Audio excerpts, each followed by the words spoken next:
Good morning students, this is M. Prasant Raju, stand before you to continue the classes of Unit 4, Part 2, namely Hall effect. I would like to explain the Hall effect. First of all, I would like to perform this Hall effect in 3 stages. The first stage is statement of Hall effect. The second stage is diagram of Hall effect. And the third stage is proof of the Hall effect. And the fourth stage is applications of Hall effect. Let us see this one after another one. First one is known as Hall effect. This Hall effect was discovered by the scientist E. H. Hall in the year 1879. He has performed a number of current carrying conductors. Whenever a magnetic field is applied to a current carrying conductor, a magnetic field is produced on opposite sides. A potential difference is produced on opposite sides of the conductors. If you look at this statement of this Hall effect, my dear students, you could observe very clearly that when a magnetic field is applied perpendicular to a current carrying conductor, a potential difference is applied on opposite sides of the conductor. This is the statement of Hall effect discovered by the year in the 1879. Now, in this particular Hall effect, our ultimate article is to get an expression for Hall electric field, second one is Hall coefficient, and the third one is Hall voltage. So, we will derive the expressions for one after another. Before I am going to do that, I just want to explain the diagram. If you look at very carefully about this diagram, in this diagram you are seeing a slab metallic conductor that was in the shape of a parallelepiped existing in three-dimensional plane. In this particular diagram, we have 3 different axes. One is called x-axis, y-axis and z-axis. Current is passing through x-axis and the magnetic field is along the z-axis. Then what happens actually in this particular diagram, our ultimate article is to get an expression for drift velocity of the electrons. Strictly speaking that we have 2 types of charge carriers. The positively charged carriers are always called holes and the negatively charged carriers are always called as electrons. So, in this particular parallel metallic conductor, the current, as long as the current I is passing through the x-axis, the formation of electrons and holes were drifting from one place to another place, that is upper direction to the lower direction. If you are going to give a name for this, I would like to give a name like this. P, this is P, this is Q, and this is R, and this is S, and this is called Q and M. So, I am going to consider that EH is called Hall electric field, and this is going to be taken by the electrons which is moving from upward direction to the downward direction. Similarly, if you take D, this D is called width of the bar of the metallic conductor, and this VH is called Hall voltage. So, strictly speaking that if you want to find out the Hall coefficient, we need Hall electric field, and if we want to find out the Hall electric field, we need Hall voltage. So, therefore, I would like to segregate the proof of this Hall effect into 3 stages. First one is determination of EH, second one is determination of VH, and the third one is determination of RH. Let us see one after another.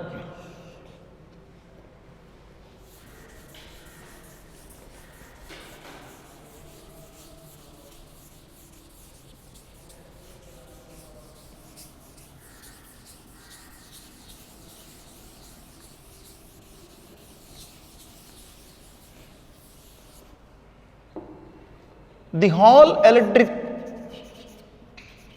force EH is given by, F suffix E is given by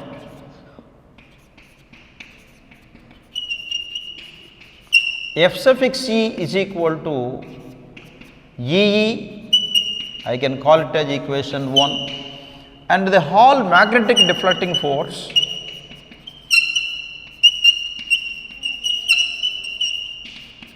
Hall magnetic deflecting force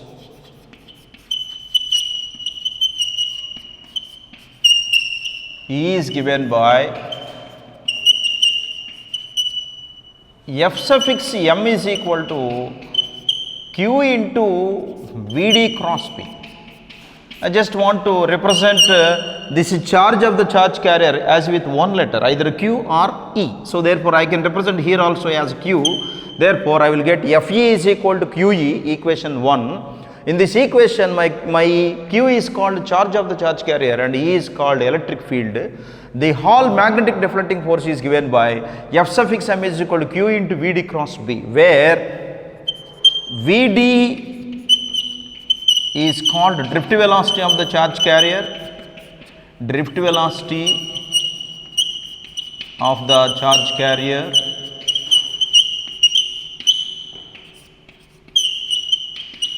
B is equal to magnetic field.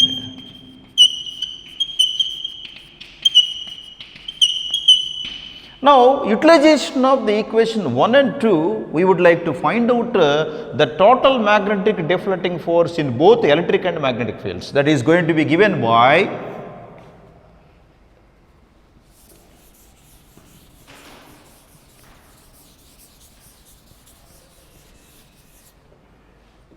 the total deflecting net force at equilibrium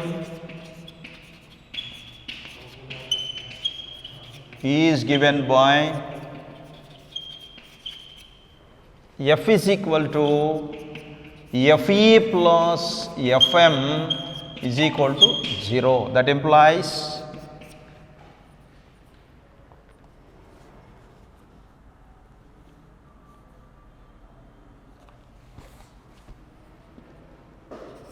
Q into EH plus Q into Vd cross B is equal to 0. Now, in these two equations, we are going to take Q as common. I will get like this. That implies Q into EH plus VdB is equal to 0. As Q is equal to 0, then EH plus VdB is also equal to 0. Therefore, I can get like this. That implies EH is equal to minus VdB. Numerically, you can write it as EH is equal to VdB. I can call it as equation 3, where Vd is equal to drift velocity. So, if you look at this equation 3, we are going to get an expression for EH in terms of drift velocity of the charge carriers and magnetic field. Therefore, you can write it as EH is equal to Vd into B. My EH is called Hall electric force and Vd is called drift velocity of charge carriers and B is called magnetic field. Now, we are going to find out the number of charge carriers. Suppose if we find the number of charge carriers as N and the charge of the charge carriers as E and the drift velocity of charge carriers is Vd, we could get an expression for current density that we will see now.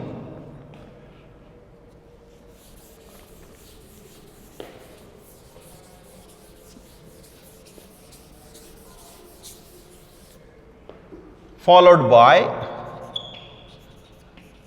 if the number of charge carriers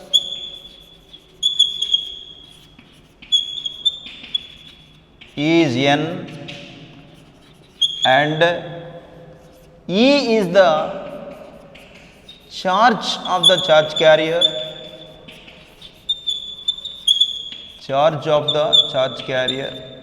and Vd is the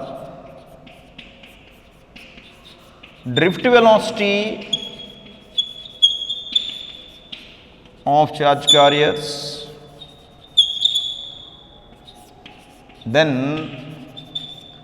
the current density is given by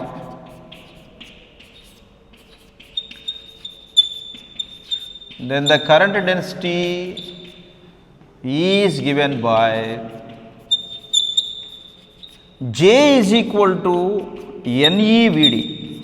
This is one of the important equation. We could represent that. I am going to represent it as with 4.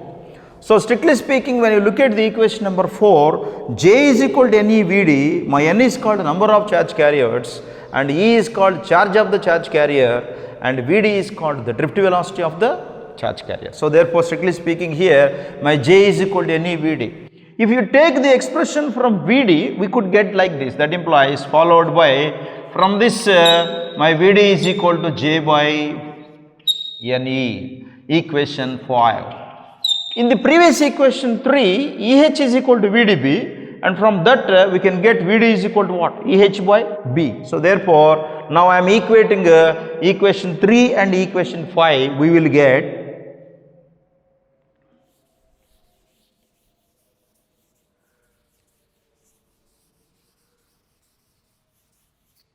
from equations 3 and 5, we could get J by NE is equal to EH by B. So in the third equation, we got an expression for VD is equal to EH by B. Suppose if you take EH is equal to VD into B, from that VD is equal to EH by B, you can write like this. Therefore, in the fifth equation, I get VD is equal to J by NB, and in the third equation, we can get VD is equal to what? EH by B, because EH is equal to VDB. So from this equation, I can get the expression for, by taking cross multiplication, I can get here EH into NE is equal to JB, and EH is equal to JB by NE. This is the ultimate expression for what? Hall electric field. So I would like to explain in this equation as it is considered as equation 6, my dear students. Therefore, you can understand very clearly that EH is equal to JB by NE. Let me explain the terms that are existing in this formula. My EH is what? Hall electric field.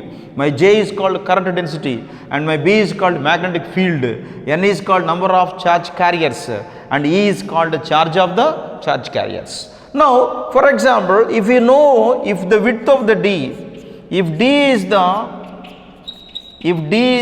width of the bar, if D is the width of the bar of the slab of a metallic conductor, by knowing EH and VH along with this D, we could get an expression for VH, that it is known as, then the Hall voltage or Hall potential difference is given by VH is equal to EH by D. So strictly speaking here, this is one of the expressions. The second expression, as I told you in the beginning, that my EH is called Hall electric field and my VH is called Hall potential difference, లేదా Hall voltage. That means VH is equal to EH by D.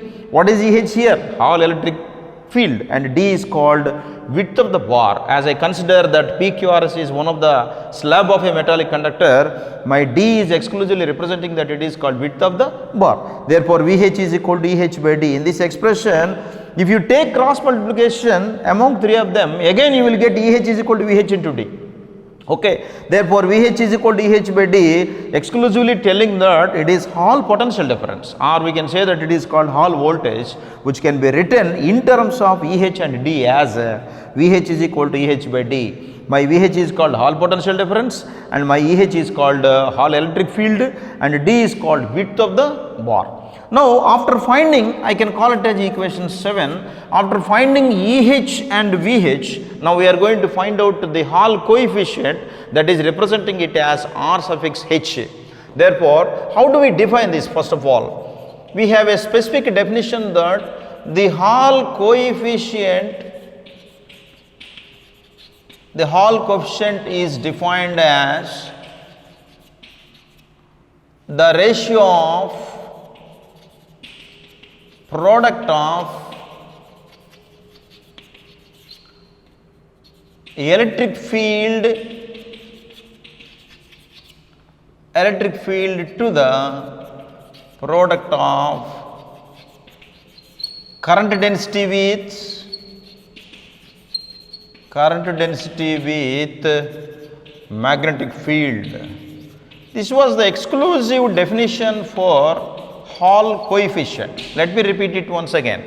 The Hall coefficient is defined as the ratio of product of electric field. This electric field is what? Hall electric field. So the Hall coefficient is defined as the ratio of product of electric field to the product of current density with magnetic field. How can we write it in mathematical notation? That R suffix H is equal to EH by JB. EH by JB. I can call it as equation 8. Suppose for example, if you take the fourth equation, or otherwise if you take the sixth equation, if you take like this, just bring this sixth equation and substitute it in 8, we got an expression for what? RH. Let us see this. Substitute equation 6 in equation 8, we get R suffix H is equal to JB by NE whole divided by JB by NE whole divided by JB. Now, after simplifying this JB and JB, we will get what? Let us see this. That implies we will get 1 by NE. This is the exclusive expression for R suffix H. Therefore, RH is equal to 1 by NE. In this equation, my dear students, my N is called the number of charge carriers and my E is called the charge of the charge carrier. So, therefore, how to get the expression for RH? I am telling here. So, let me repeat this once again. The Hall coefficient is defined as the ratio of product of electric field to the product of current density with magnetic field, and I can write it in mathematical notations as RH is equal to EH by JB, where EH is called Hall electric field and J is called current density and my B is called magnetic field. Bring the value of equation 6 and substitute in equation 8, we will get RH is equal to JB by NE whole divided by JB. After cancellation of JB on numerator position and denominator position, we will get 1 by NE. Therefore, RH is equal to 1 by NE. Therefore, RH is equal to 1 by NE. In this expression, my N is representing number of charge carriers and my E is called the charge of the charge carrier. We all know that if you take, if my charge carrier is positive, let it be whole. If my charge carrier is electron, let it be negative charge. So, we all know the charge of charge carrier is electron, whose charge is always a constant, that is equal to 1.6 into 10 power minus 19 coulombs. So, what is the ultimate benefit that we are going to get the expressions for this RH here? So, let me explain the term of RH. My RH is called Hall coefficient. By knowing the Hall coefficient, if my RH is positive, my charge carrier is whole. If my RH is negative, my charge carrier is electron. So, therefore, that means it gives the information of sign of charge carriers. The exclusive benefit of RH that we are going to get an expression for RH, which is RH is equal to 1 by NE. If you know the number of charge carriers and if you know the charge of the charge carrier, you can find what? Hall coefficient. So, when do we able to decide that my RH is positive? If my RH is positive, provided my charge carrier is whole, and my RH is negative, provided my charge carrier is electron. So, there are two possibilities of getting that RH is going to become positive and negative.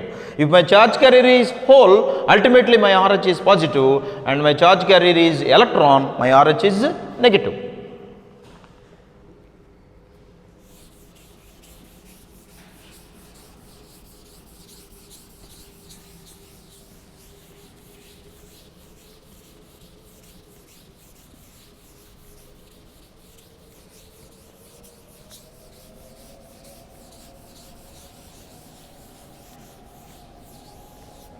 Now, we are going to explain the applications of Hall effect. Let us see this. Applications of Hall effect.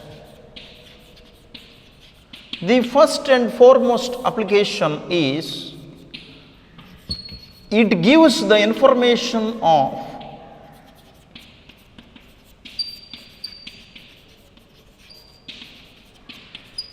sign of charge carriers,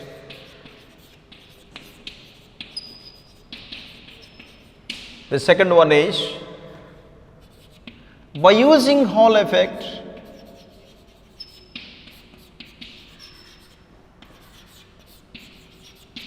we can find the electrical conductivity, which is one of the electrical property.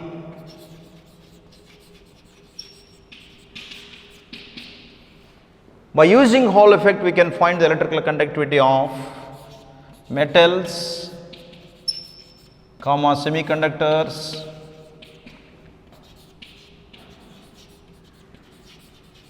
and insulators.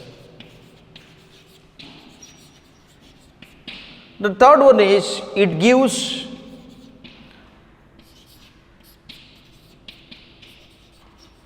the Hall voltage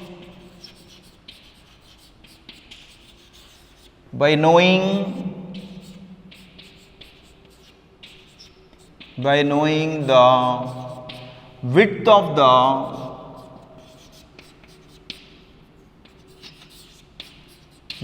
the slab and electric field.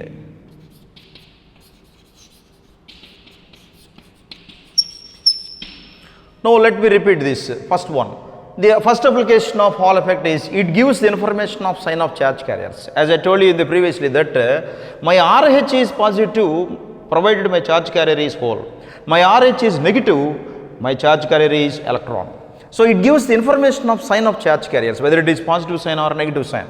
The second one is by using Hall effect, we can find the electrical conductivity of metals, semiconductors and insulators. The third application is it gives the Hall voltage by knowing the width of the slab and electric field. That electric field we are considering it as E suffix H, that is Hall electric field.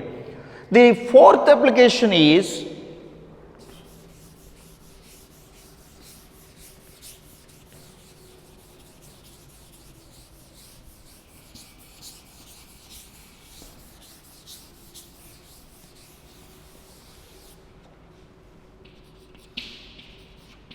the Hall effect is used to determine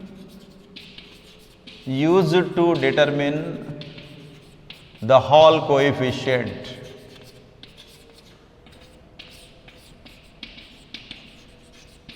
So what is the ultimate benefit that we are going to find the Hall coefficient as it is denoted by R suffix H? By knowing the Hall coefficient R suffix H, we can find the charge of, we can find the sign of charge carriers,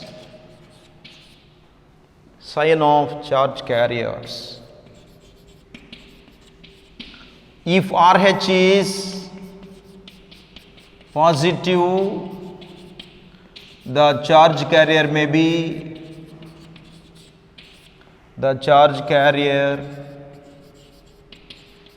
be whole.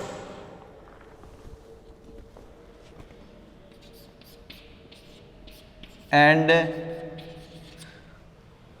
if RH is negative, the charge carrier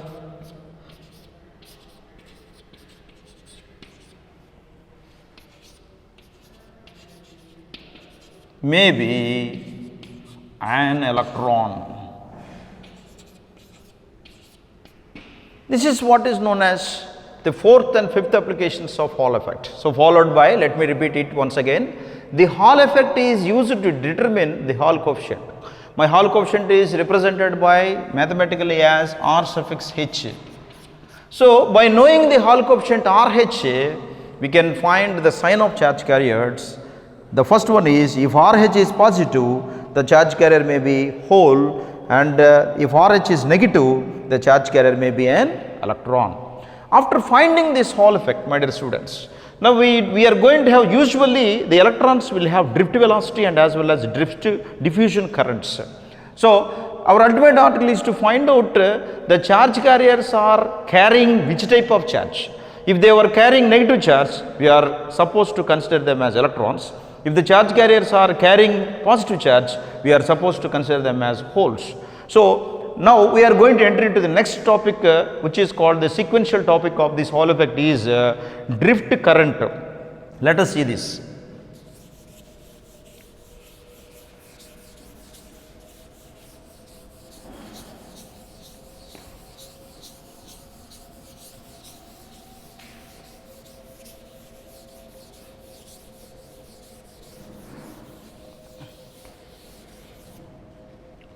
drift current.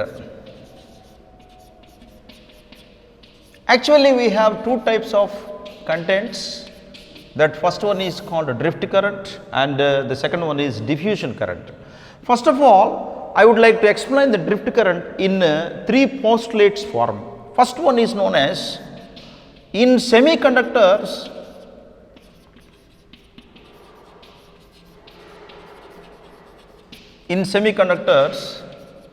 the conduction band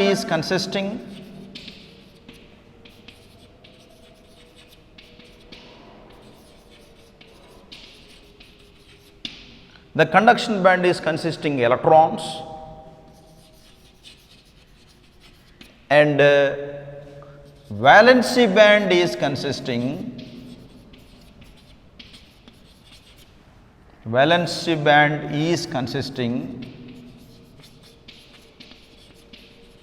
holes. This is what is known as the first postulate of the drift current towards getting the expression for drift current. In semiconductors, the conduction band is consisting electrons and the valence band is consisting holes. The second one is known as, due to thermal agitation,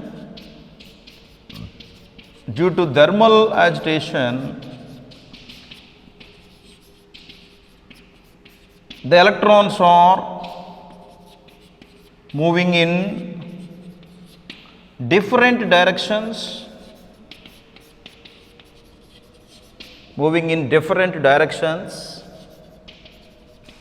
with a drift velocity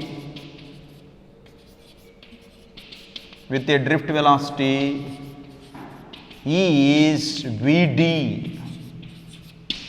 This is what is known as how we are going to take what happens when due to thermal agitation is applying, the electrons are moving in different directions with a drift velocity is Vd. For example, when we apply electric field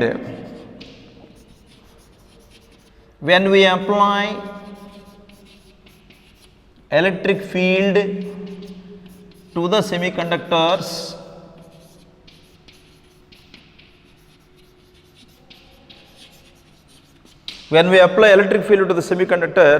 the positive ions are moved towards the central point of the electrons. So that means we can say that they will reach to the central part or central portion of the particular element. So therefore, what exactly happening here, you know that the conduction band is consisting electrons and the valence band is consisting holes. Similarly, due to thermal agitation, the electrons are moving in different directions with a drift velocity is denoted by V suffix d. So, how do we define the drift current? What exactly the definition of drift current you know?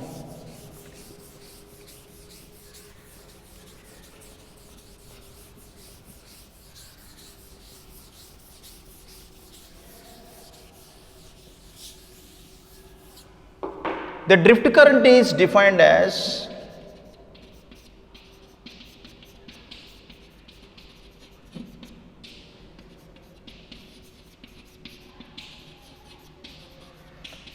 the total current is due to the electrons and holes in a conductor. This is the ultimate definition of the drift current. Did you understood here? The drift current is nothing but called, if you are going to find out the total current formed by both electrons and as well as holes in a particular conductor, we are going to define that it is called what? Drift current. Strictly speaking, that in this particular equation, if the number of electrons is n and E is the charge of the charge carrier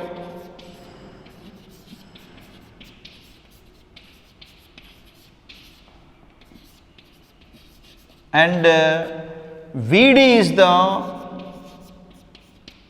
drift velocity of the electrons or charge carriers, drift velocity of the electrons, then we have a formula to find the current density.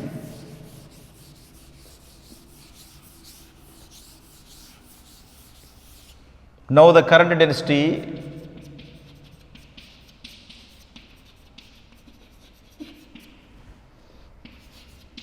is given by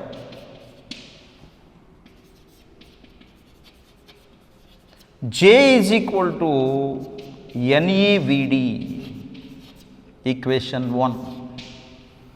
Now we have a relationship between current density and electrical conductivity. The current density is always directly proportional to applied electric field. Therefore, we can say that, as we know that the current density is directly proportional to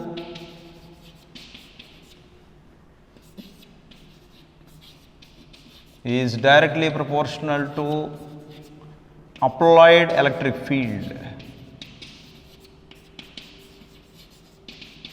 That can be written in mathematical notations as J is directly proportional to E. If I remove this proportionality, we will substitute one constant here, that is given by J is equal to rho E. I can call it as equation 2, where rho is equal to electrical conductivity of the metal. Electrical conductivity of the material.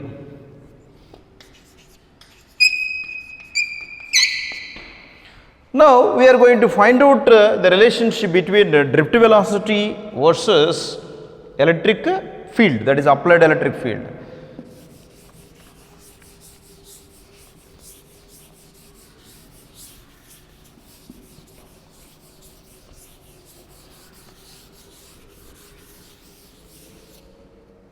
Now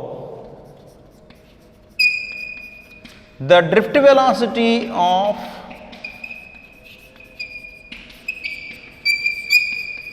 the electrons is directly proportional to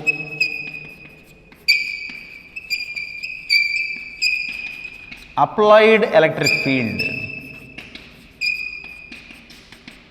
Applied electric field, that can be written as Vd is directly proportional to E, equation.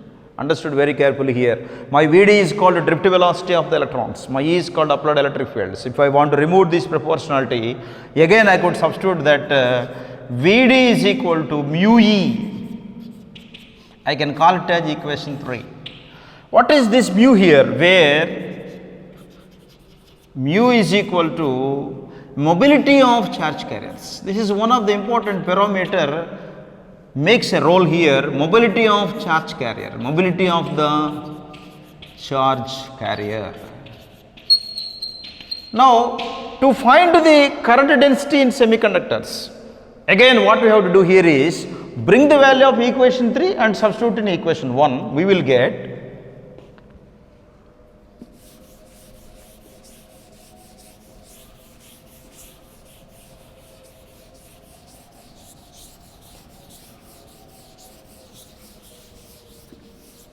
substitute 3 in equation 1, we get J is equal to Ne into mu E. This is equation 4. You can call it as equation 4. So let me explain the terms after modification of getting the equations 3 and 1 here. What I did here, I bring the equation 3 and substitute in 1. I can get here the expression for current density J is equal to Ne into mu E. Did you understood here? As I told you in the equation 3 that as the drift velocity of electrons is always directly proportional to the applied electric field, and if you remove the proportionality, there we got Vd is equal to mu E, and I can give a specific name for that mu is called mobility of charge carriers. That means the sign of the information of the charge carrier is supposed to be depending upon the mobility of charge carriers.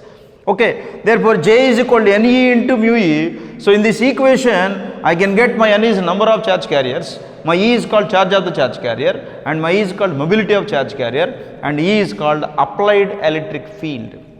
Now, my ultimate article is to find out the current density for holes and the current density for electrons. I can represent that my current density for electrons whose drift current density can be written as like this. Okay. Now, therefore, the current density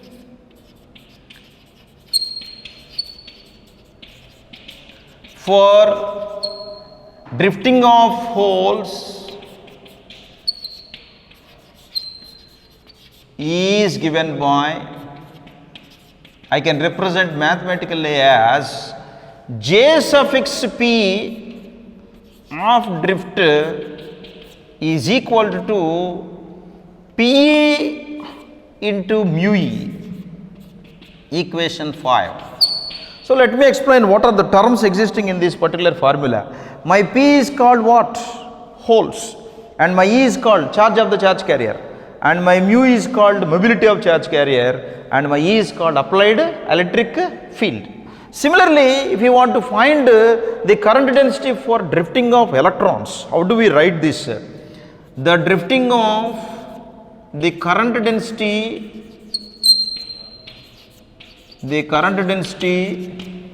for drifting of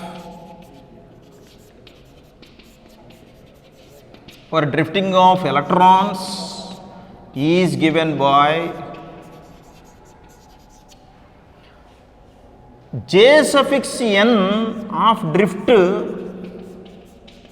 is equal to Ne into mu E. Now I am going to call it as equation 6. If you look at very carefully about equation 5 and 6, my dear students, you could observe that in equation 5, it is exclusively representing the current density for holes, drifting of holes. I can represent JB suffix of Jp of drift is equal to Pe mu E, equation 5.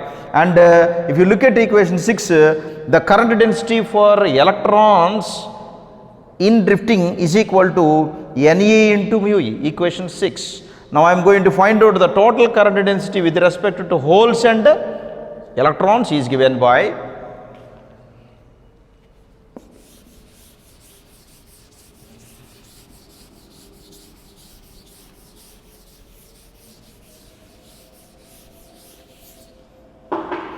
the total current density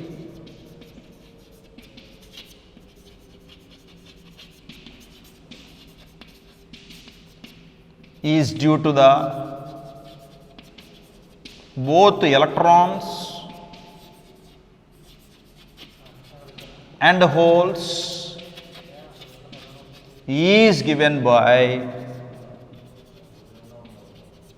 J is equal to, J total is equal to Jp of drift plus Jn of drift. Now I am going to simplify by bringing the equations of 5 and 6 as J total is equal to Pe mu E plus Ne mu E. Ne, this is what is known as P mu suffix P here, mu suffix H means holes, Ne mu E into capital A. So strictly speaking that Pe mu He plus Ne mu E. So that means strictly speaking that if N is equal to P is equal to, this mu H is called mobility of charge carriers for holes, and this is mu E is called mobility of charge carrier for electrons. So therefore, if I would like to take in this expression that I am going to take common as E here in this expression, we will get the total current density is given by J total is equal to E is taking as common here, I will get the remaining term is P into mu H plus N into mu E. Once again I would like to explain in this expression, understood very carefully. My J total, what is J here? Current density. The total current density due to both electrons and holes can be expressed as J total is equal to EE into P mu H plus N into mu E. Okay. So, what is E here? Charge of the charge carrier. It is a constant. What is E? Applied electric field. And P is called positive holes, and N is called number of charge carriers. Strictly speaking, that my P is also called charge of the charge carrier, but it belongs to holes. But N is called number of charge carriers as they are electrons, and mu H is called mobility of holes, and mu E is called mobility of electrons. So, therefore, now I would like to, if in case of intrinsic semiconductors, in the previous part 1 of unit 4, we have discussed that in intrinsic semiconductor, the total number of holes is same as the total number of electrons. That is one of the important point here. I would like to remind that point in this particular case. In intrinsic semiconductors, how the current density will be? Let us see this.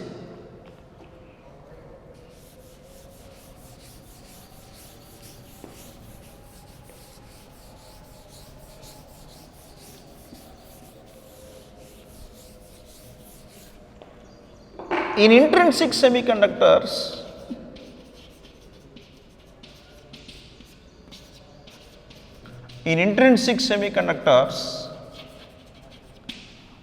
the number of holes is same as number of electrons. Therefore, we can represent it with mathematical as N is equal to P is equal to Ni. My Ni is called intrinsic number of charge carriers. It's a very important point you have to remember here. If N is equal to P is equal to Ni, substitute this Ni in the above equation, we will get now J total is equal to EE into Ni mu H plus Ni mu E. Now, I am going to take common here, look at carefully. My Ni is again taking common here in this particular expression. Therefore, the total current density J total is equal to EE into Ni into mu H plus mu E. This is the ultimate expression for the total current density or drift current, my dear students. Strictly speaking, that the total current density is equal to EE into Ni into mu H plus mu E. Let me explain the terms that are existing in this formula, which is known as where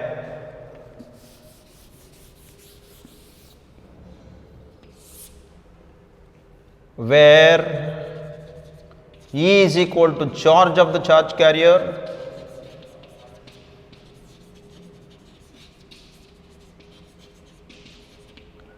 E is equal to applied electric field,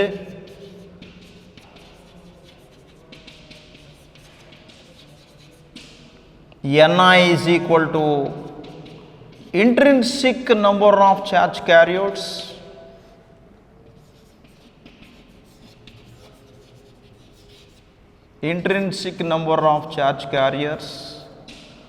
mu H is equal to mobility of holes,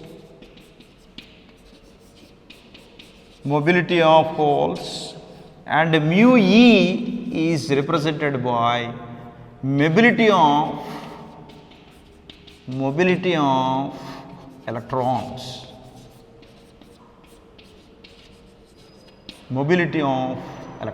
This is what is known as the drift current. How we are going to explain the drift current here? There are two major parameters. Number one is mobility of holes, which is denoted by mu H, and the second one is mobility of electrons, which is denoted by mu suffix E. So, the major role of these two to get an expression for current density is denoted by J total is equal to EE into Ni into mu H plus mu E. So, in this expression, which is known as the ultimate expression for the total current density, or we can also call it as the current density is obtained by the drift velocity of electrons and drift velocity of holes. So therefore, that we are going to call it as drift current. A current which is going to be obtained by the drift velocity of charge carriers, including both electrons and holes, is obtained by to get the expression which is called drift current or current density. Therefore, J total is equal to E E Ni into mu H plus mu A. Therefore, where E is equal to charge of the charge carrier, E is equal to applied electric field, Ni is equal to intrinsic number of charge carriers, especially linked to the semiconductors, that is intrinsic semiconductors, and mu H is equal to mobility of the holes, these are called positive charge carriers, and mu E is equal to mobility of electrons, these are called negatively charged carriers. As we all know that the H is representing holes, E is representing electrons, and E is always carrying negative charge and H is always carrying positive charge. So in the previous effect, that is Hall effect, we expressed that RH is positive. When do we say that RH is positive? Provided my charge carriers are holes. When do we say that my RH is negative? Provided my charge carriers are electrons. So as the electrons are always carrying negative charge, my Hall coefficient is negative. As the charge carriers like holes which is always carrying positive charge, we consider that Hall coefficient is always positive. Therefore, the ultimate effect of Hall effect, which gives that it gives the information of sign of charge carrier. So therefore, the major role for mu H and mu E, as I told you that mu H is called mobility of holes, and as you know that mu E is called mobility of electrons. So with the utilization of mu H and mu E, we will get an expression for current density, that is J total is equal to E E Ni into mu H plus mu E, which is the ultimate expression for the total current density in intrinsic semiconductors. As we all remember that in intrinsic semiconductors, the number of charge carriers like electrons is same as the number of charge carriers like holes. Therefore, I could write it in the particular case here, in intrinsic semiconductor, the number of electrons is same as number of holes. Therefore, if N is equal to P is equal to Ni, we will get this expression, that is the ultimate expression for total current density. J total is equal to E E Ni into mu H plus mu E, which is known as the ultimate expression for total current density. We are expecting from very important question from unit 4 part 2, which is called Hall effect and drift current of the electrons. The remaining part will continue in the next class. Thank you very much.